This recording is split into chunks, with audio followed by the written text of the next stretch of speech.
Meus amigos, minhas amigas, dando continuidade ao assunto de supostas mensagens do além de famosos e famosas, supostas comunicações do além vinda por famosos e famosas, a pedido de nossa inscrita Kelly Pinto, nós estamos aqui dando continuidade, fazendo um vídeo mais curto, mas complementando algumas coisas do vídeo anterior. Veja só, meus amigos, minhas amigas.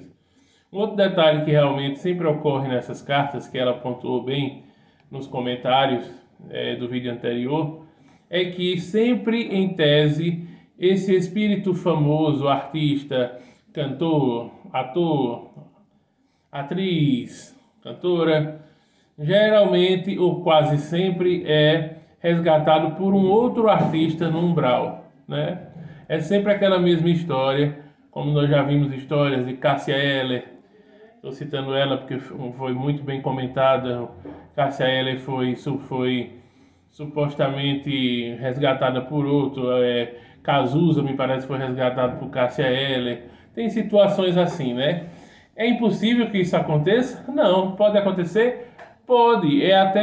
Pode ser considerado normal que um artista seja ajudado ou amparado por outro, porque é uma maneira de passar confiança, considerado uma galera que já era amiga na Terra e que se considera.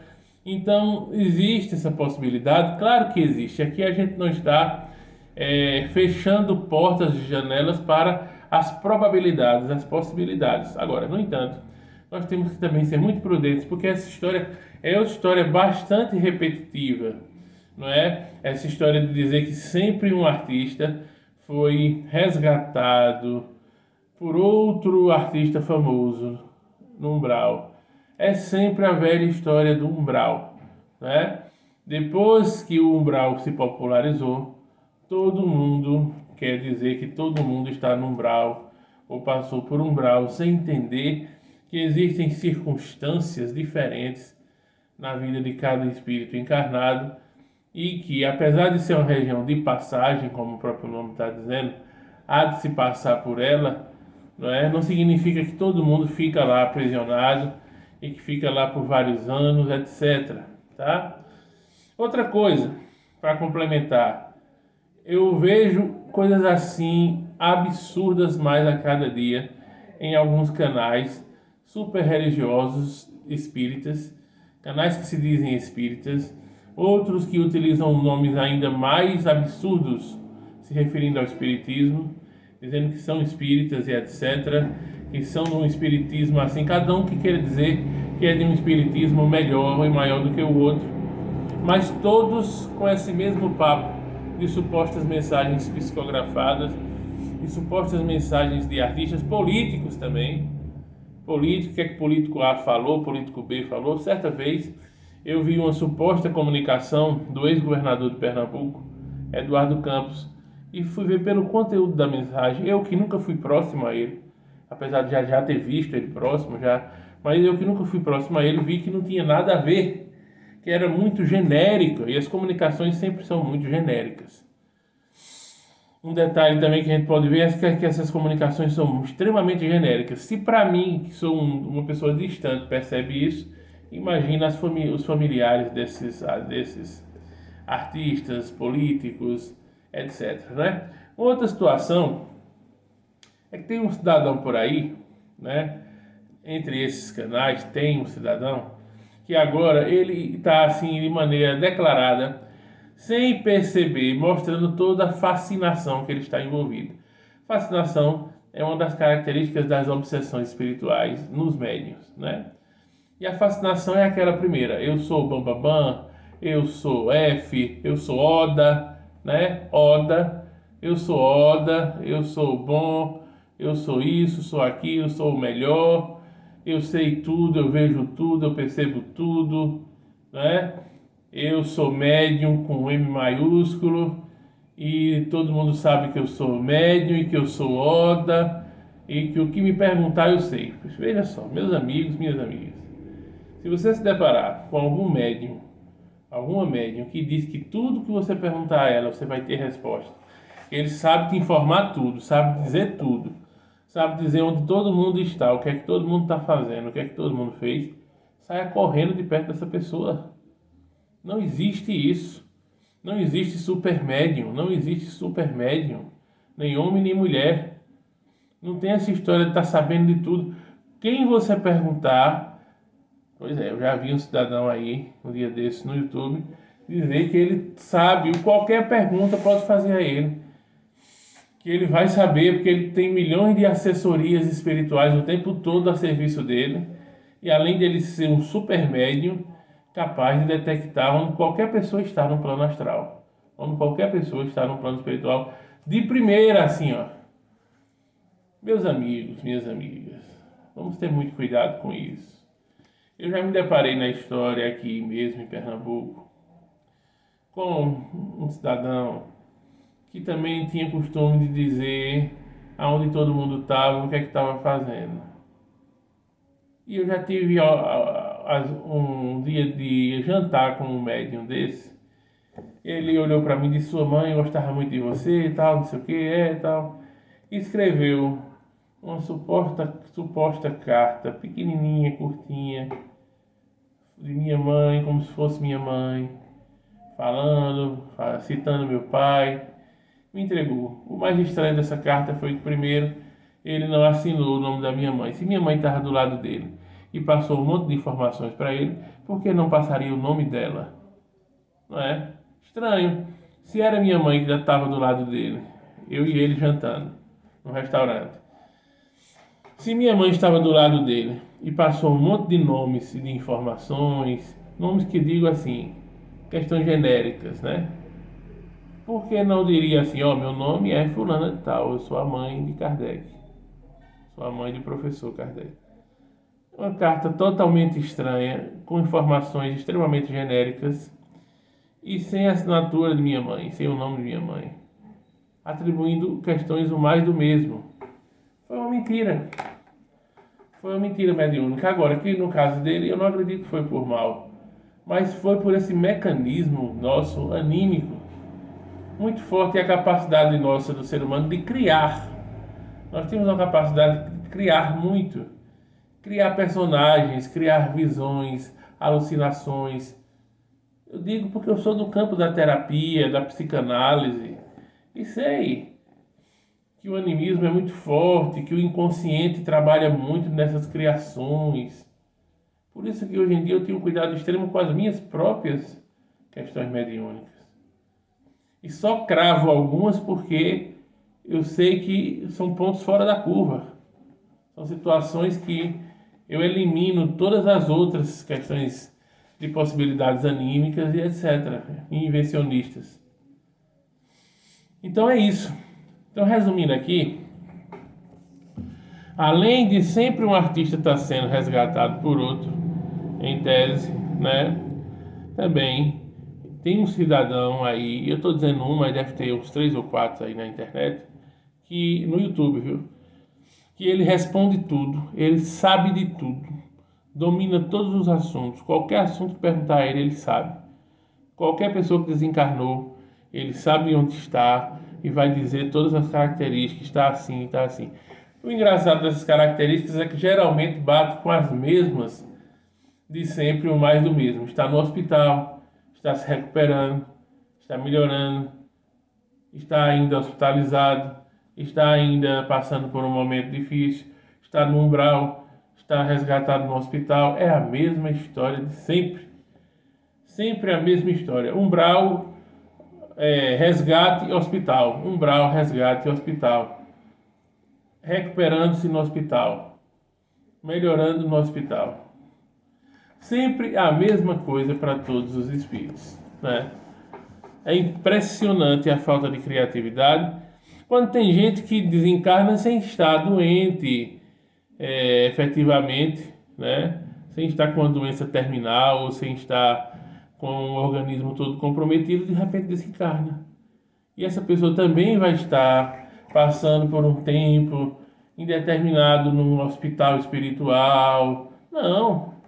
Tem espírito que desencarna bem, no sentido de que não estava doente, teve um ataque fulminante ou algo do tipo, desencarnou e vai continuar bem. Pode ter um momento transitório de perturbação, mas isso vai ser rápido e depende do grau de evolução, de maturidade do espírito também. Por isso, quanto mais você estudar espiritualidade, quanto mais você buscar uma expansão consciencial, você vai ser melhor conduzido até para o momento de desencarne, pós-desencarne e sair também dessas zonas transitórias de perturbação, como umbral. Tudo isso, né? Bem, fechando então isso, eu vou citar um fato interessante. A característica que acontece muito é atribuir, as pessoas em geral, a grande massa, costuma atribuir credibilidade a médiuns famosos. Quanto mais famoso na internet, o famoso na história do espiritismo, por exemplo, da mediunidade no Brasil, as pessoas dão credibilidade àquela comunicação, por saber que veio do médium tal. Se a mesma comunicação vier por um médium anônimo, desconhecido ou pouco conhecido, as pessoas não dão a mesma credibilidade, não é? O que prova que as pessoas em geral fazem o oposto que Allan Kardec recomendava. Allan Kardec recomendava observar o conteúdo das mensagens, o conteúdo das comunicações independente do médium. As pessoas fazem o contrário. Não querem se prender ao conteúdo, querem saber de quem veio a comunicação, apenas do médium. E eu cito isso, por exemplo, porque essa semana eu vi num suposto evento de cartas aí consoladoras, um médium dizer que tinha recebido uma comunicação de Luiz Gonzaga e Patativa do Assaré. Luiz Gonzaga dispensa apresentações. Patativa do Assaré, um grande poeta nordestino, tá? Desencarnado. E aí, foram parceiros em algumas canções de Luiz Gonzaga e tal. E aí vem uma comunicação lá no final de um evento, dizendo também o mais do mesmo, sabe? Oxente, menino, não sei o quê. Palavras clichês do Nordeste. Cabra da peste, porra, não sei o quê. Oxente, bererê, papapá. Ok, pode ter sido eles? Pode. Pode ter sido. Embora eu ache um linguajar muito repetitivo, principalmente vindo de artistas, né, poetas, pessoas como Luiz Gonzaga, Patativa do Assaré, que eu acho que com o tempo de desencarne e tudo, eles trariam mensagens, por mais que fosse no teor nordestino, com outra linguagem, talvez até um pouco mais rebuscada, embora não que se fizesse incompreensível, porque são artistas populares. Tem que trazer mensagens de entendimento do povão, claro. Mas eu achei muito pobre o vocabulário, sabe? Eu achei um vocabulário mais do mesmo. Sei lá, acaba da peste, umas rimas meio sem rima e umas coisas repetitivas. O problema maior não é nem esse, é que eu já frequentei no passado uma casa, que era uma casa mesmo, onde funcionava um centro de espírita barra com características meio umbandistas, numa casa de uma senhora que ela fazia reuniões regulares, talvez ainda faça, reuniões regulares semanais na sua casa, e lá não se transformou no centro espírita porque ela realmente não quis colocar placa, nem divulgar que era um centro espírita, uma instituição, de maneira mais formal. É simplesmente a casa dela mesmo, onde tinha reuniões, e deve ter ainda, reuniões mediúnicas semanais. E o interessante é que entrava todo mundo, não tinha esse negócio. Entra, a reunião é aberta, é liberada, qualquer pessoa pode entrar. Geralmente pessoas que eram convidadas por outras entravam. E eu fui uma vez, acho que duas vezes no máximo, para ver uma reunião lá. Curiosidade para ver como é que funcionava. Se eu não me engano, eu fui no máximo duas vezes. Uma de certeza eu fui. No máximo duas vezes. Isso faz uns 12 anos. Quando cheguei lá, ela própria, essa senhora, dona da casa, no final, incorporou, entre aspas, deu uma mensagem de Luiz Gonzaga, rei do Baião, falando para as pessoas lá, e saudando, e falando das músicas e tal. E as pessoas que frequentavam essa reunião dessa senhora, disse que vez por outra, Luiz Gonzaga vinha e deixava um recado mesmo. O rei do Baião, Luiz Gonzaga vinha e deixava um recado.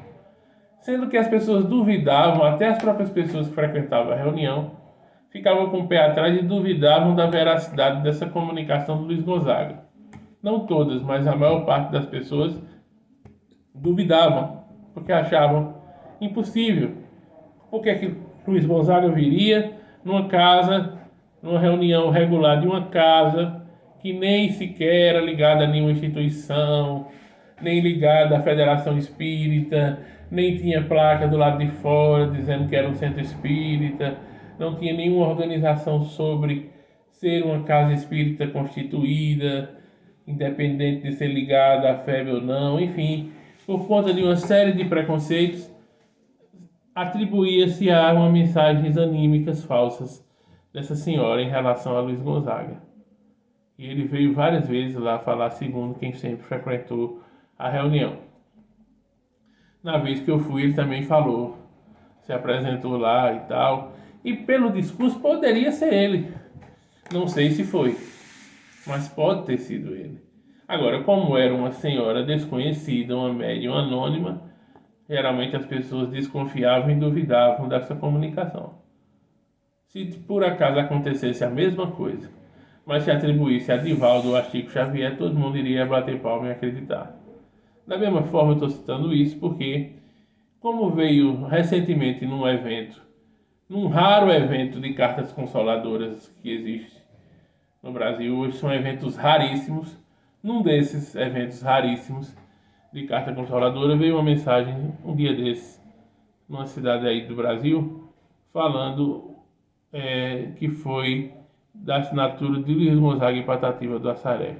Pode ter sido? Pode. Só que eu achei muito mais do mesmo a mensagem. Eu achei empobrecida e mais do mesmo para ser os dois. É uma mensagem que o próprio médium pode ter acontecido de animicamente ele criar. Não por mal, talvez, mas criou animicamente uma mensagem atribuindo aos dois. Tá? O fato é que a mensagem trazida por esse médium, que já é um médium mais conhecido e rodado, que tem uma bagagem, as pessoas provavelmente é que todas acreditaram que realmente foi uma mensagem de Luiz Gonzaga e Patativa do Assaré. Mas é da casa daquela senhora que faz reuniões regulares e que ela não é famosa, né? Aí as pessoas sempre duvidaram da mensagem de Luiz Gonzaga lá. Então eu estou dando esse exemplo para mostrar também que as pessoas funcionam assim de uma maneira geral. Graças a Deus tem as exceções à regra que procuram seguir como Kardec determinou. Olhar e observar o conteúdo da mensagem independente do médium. Não se deixar influenciar pela força ou visibilidade e popularidade dos médiuns. Aqui é o contrário. Aqui qualquer mensagenzinha, bestinha, receita de bolo, 2 mais 2 igual a 4, se vier de Divaldo, Chico, de outros médiuns, é verdade. Se vier de um médium anônimo, desconhecido, pouco conhecido, vão colocar em xeque a mensagem. Essa é que é a grande realidade. Da mesma forma, esses cidadãos aí que tem na internet, que diz que sabem tudo, que são super médiuns, porque eu vi um falando um dia desse que ele tem todas as mediunidades que o livro dos médiuns tem, ele tem todas.